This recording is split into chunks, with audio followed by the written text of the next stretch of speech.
everyone. Welcome to today's episode on real estate strategies for families. Okay, so we live in a college town. You guys know that because I'm always bragging about it. I love a college town. I would say probably the only thing I don't love about a college town is the rent. So because college towns are known to have more rentals per capita than a non-college town, why? Because these college kids are not going to come in and buy a home. They've got to have some place to live. So we have a ton of rentals.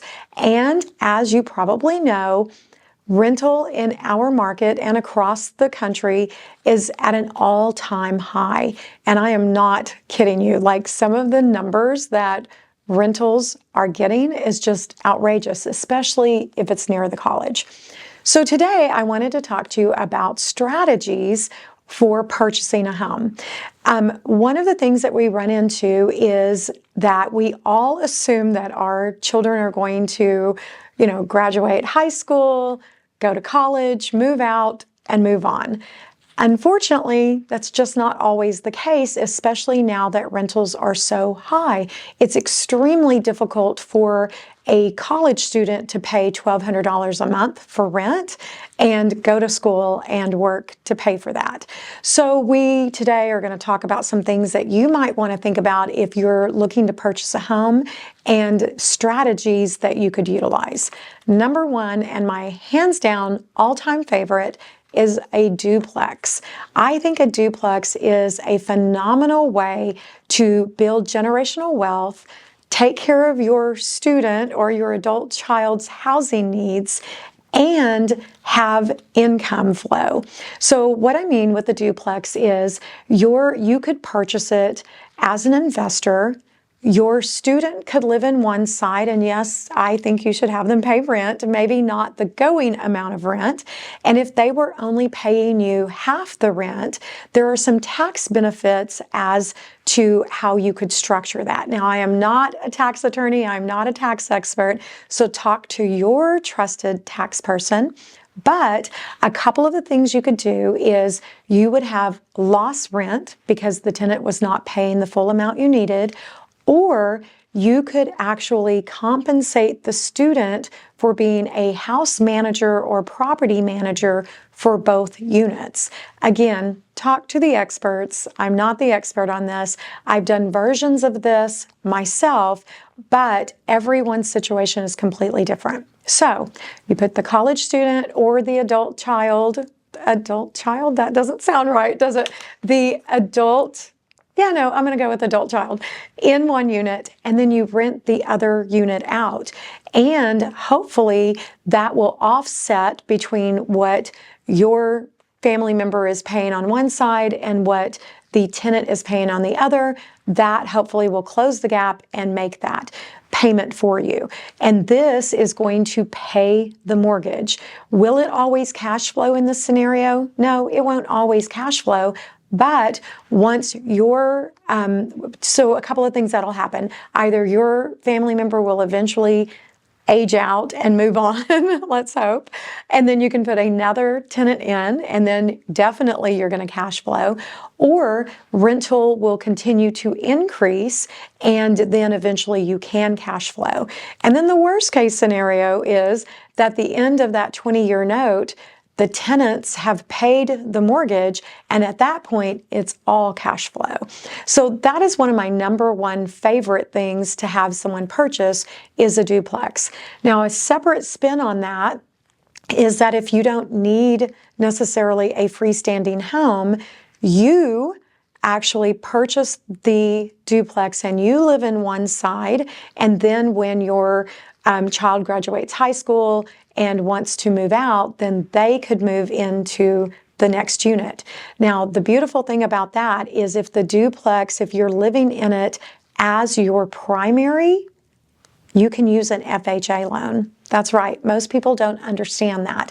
But FHA will let you purchase a duplex or a triplex and utilize this strategy. So I personally am a huge, huge fan of duplexes. And yes, we own a few duplexes. So love that. We have not been able to have family members live in them, but again, it's just a cleaner, easier way to have two payments coming in, two tenants coming in from under one roof. The next thing to think about is more adults are moving back into the family home after moving away. So your student graduates high school, they move out, they go to college, they graduate college, and then the jobs that they're looking for are maybe not there, and or it's the payment is not, the pay that they were hoping to get is not there. So in that case, they're going to have to move back in with you.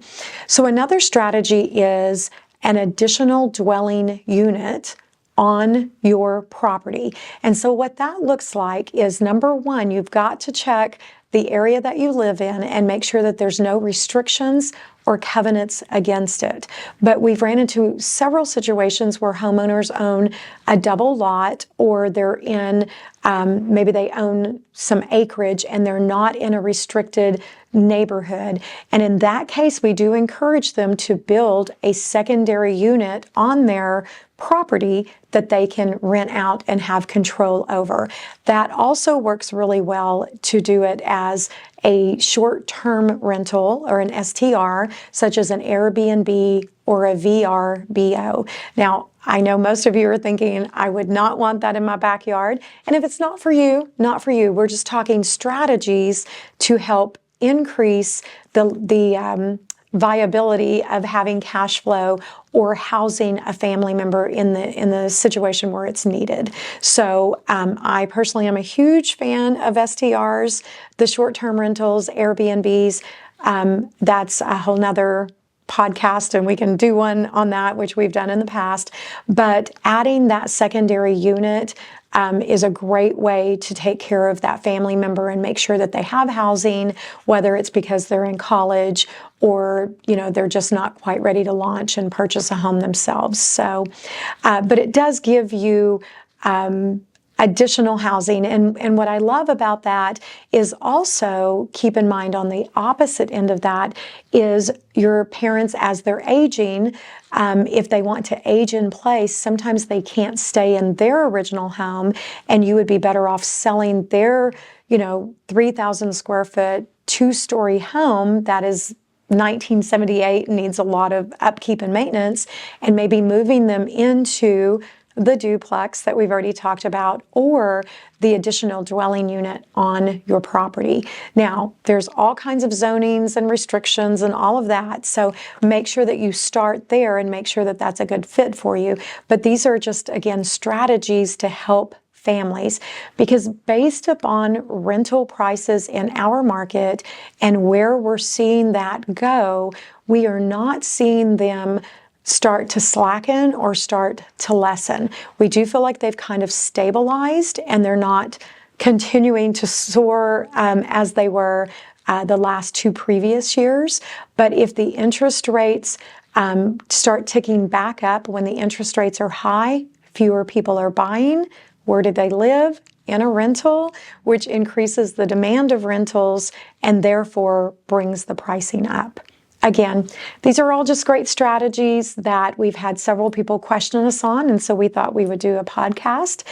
As always, please continue to send your questions, and we love to utilize those for content. And we would love it if you would like, follow, and share this episode so that we can get it out in front of more people. And as always, thank you so much for watching.